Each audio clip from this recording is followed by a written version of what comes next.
I can learn to do the moves on the air. Ooh. Video games. Ooh, I took that.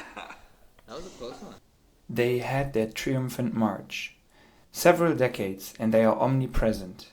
First, one has to think, what are video games and how did they develop?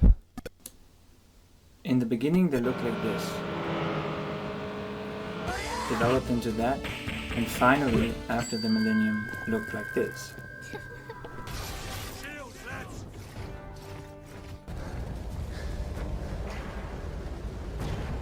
We are winning. Despite the graphics, what else changed? Single-player mode is playing alone, and then playing together, cooperative or competitive, became more popular. With the rise of the internet, there are now multiplayer games where, depending on the game, over thousands of players from all over the world can play together.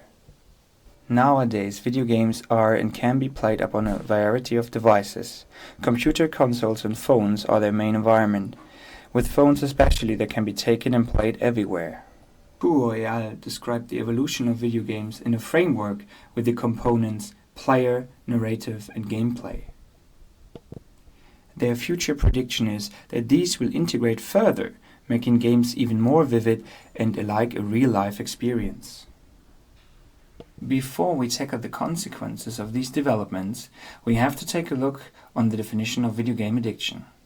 The American Psychology Association, by the year 2000, released an updated version of the DSM-4, in which video game addiction was officially recognized as an addiction, as part of the behavioral addictions. How to operationalize? There have been attempts to apply Csikszentmihalyi's flow concept to video gaming, or a leading researcher, Mark Griffiths, who developed 6 aspects of excessive video game usage or addictive behavior patterns. On top of this, and putting it all together, there are a few enhancing factors. General technology advances, accessibility, and general popularity and acceptance of video games are beneficial and leading to increased video game consumption. Additionally, and also somehow apart from this, there is a complete new phenomenon on its own: esports. But why does one even care? Excessive video gaming goes along with numerous effects. Playing too much will ultimately lead to psychological, social and physiological negative effects.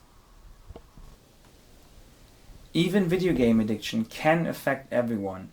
It seems to be more present among children and adolescents.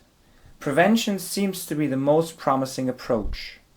As research has shown, proper parental control is video game overusage's moderator. As this whole domain of research is relatively new, unfortunately one finds more about video games itself or the concept of addiction or excessive usage.